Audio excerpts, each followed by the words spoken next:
আলহামদুলিল্লাহ মোটামুটি ভালো, বা রাহিল এখনো অনেকটা সিক আছে।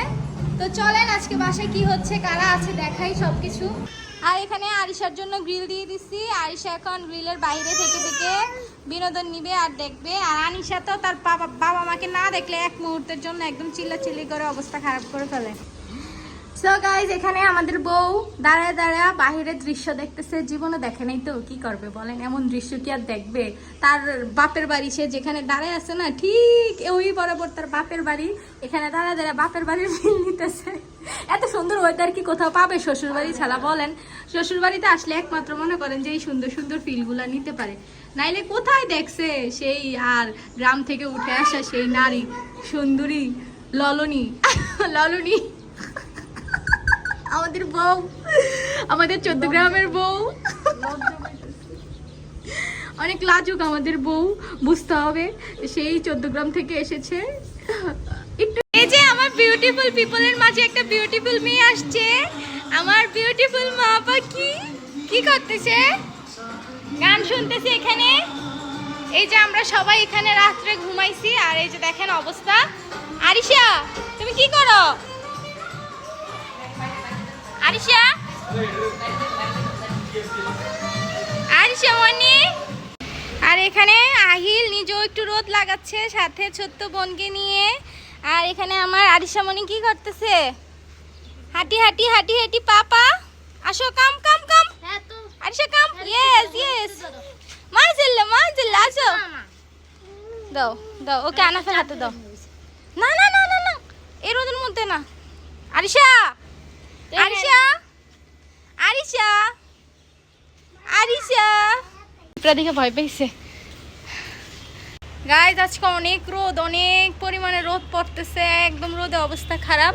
আর এখন পর্যন্ত ঘুমাই নেই, সেই ভোরবেলা যে ঘুম থেকে উঠছি এখনো ঘুমাইতে পারি নাই। আর ঘুমাইছি 4টার দিকে, কারণ হচ্ছে আরিশা আনিশা আমাদেরকে ঘুমাইতে দেয় নাই। আর এখানে আজকে আম্মু মেহমানদের জন্য রান্না করতেছে মাছ, তারপর কাঁকরোল। কালকে যেহেতু আমরা পোলাও মাংস অনেক কিছু খেয়েছি আর ইচ্ছে করছে না, এখন আমরা মাছ দিয়ে কাঁকরোল দিয়ে রান্না হবে, ডাল রান্না হবে, আরও অনেক কিছুই রান্না হবে। এই হচ্ছে রাঁধুনি, রাঁধুনি চলে আসছে রান্নাঘরে রান্না করতে। সবাই রাঁধুনির জন্য দোয়া করবেন, রাঁধুনির জন্য একটা সুন্দর স্বামী পায়। এখানে সবাই বসে আছে, গান শুনতেছে, আড্ডা দিচ্ছি। আর আমার ভাই তো অলওয়েজ স্লিপিং মোডে থাকে, আজও আছে স্লিপিং মোডে, এই যে ঘুমাচ্ছে। এখন আমি আমার মেয়েদেরকে গোসল করাবো, ওরা শাওয়ার নিবে, আপনারাও দেখবেন, আনন্দ নিবেন কিভাবে তাদেরকে আমি গোসল করাচ্ছি।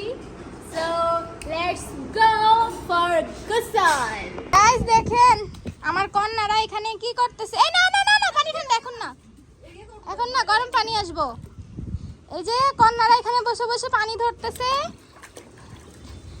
দুই ভাইয়ের দুই বোন বসে বসে দেখেন কি মজা নিতেছে, আনন্দ নিতেছে, দাদার বাড়ির নানার বাড়ির আনন্দ নিতেছে ওরা। পাখি নিজ, আমরা কেউ গোসল করি না, এই জন্য নিচেই গোসল করে ফেলতেছে। আহিল তুমি দিও না। এই যে আমার পাখিরা, পাখিরা বলে বসে গেছে, থাক না ওটা, থাক না। আরিশা মনি কি করতেছি, কি করতেছি না আরিশা মনি, মজা মজা মজা। আমার পাখি মনি কি করতেছে, গোসল শেষ, সাজুগুজু করে এখন বসে আছে দুই বোন। এখন ওনারা প্লে করতেছে এখানে, খেলাধুলা খেলাধুলা। দেখেন আরিশা কত দুষ্ট হইছে, শুধু ছোট বোনটা নিয়ে কারাকারি করে। গাইস এখানে হচ্ছে আমার আহনাফ, আর সে কি দেখতেছে দেখছেন, আহনাফ এখানে বসে বসে সুলতান সুলেমান দেখতেছে। আপা তোমার কি এটা পছন্দ? মাশাআল্লাহ, তোমাকে কে শিখাইছে সুলতান সুলেমান দেখা? তোমাকে কে শিখাইছে সুলতান সুলেমান দেখা? দিদিমণি। ওরে মাশাআল্লাহ মাশাআল্লাহ, আমার বাচ্চা দেখতেছে সুলতান সুলেমান।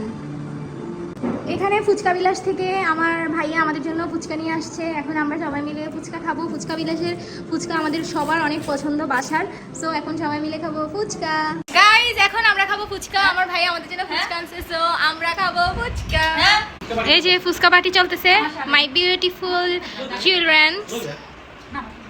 তা তারপর দিন আম্মু ঘুম থেকে উঠেই বসিয়ে দিল ডাল চুলায়, আর এখানে আমার বোনের তরকারি সব কেটে নিচ্ছে দুপুরে রান্নার জন্য।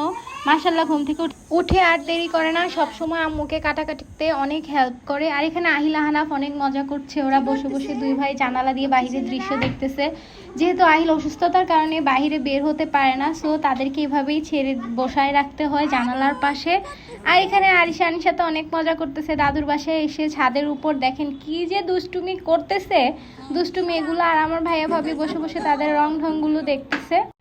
দেন এখানে যেহেতু ওই দিন মহরম ছিল, মহরমের খিচুড়ি রান্না করবে। আগেই আম্মু গরুর মাংস একদম কষিয়ে ভালোভাবে নিয়েছে, তারপর এখানে এখন পাতিলের মধ্যে খিচুড়ি দেন আদার্স যত কিছু ছিল সব কিছু একসাথে পাতিলে দিয়ে নিয়েছে।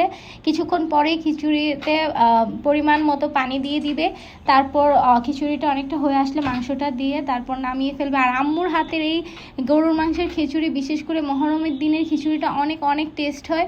আর আলহামদুলিল্লাহ ওই দিনের খিচুড়িটা অনেক মজা ছিল, পুরো বিল্ডিংয়ের মানুষকে আম্মু দিয়েছে, সবার বাসায় বাসায় পাঠিয়েছে।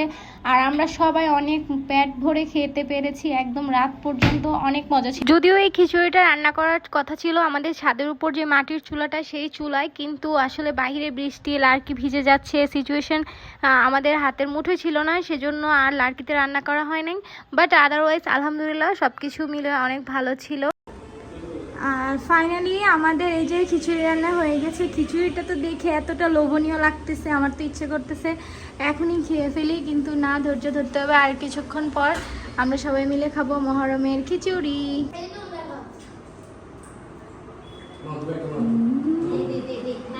আর যেহেতু সবাই রোজা ছিল তাই সন্ধ্যা একসাথে ইফতার করতেছে। আল্লাহ হাফেজ।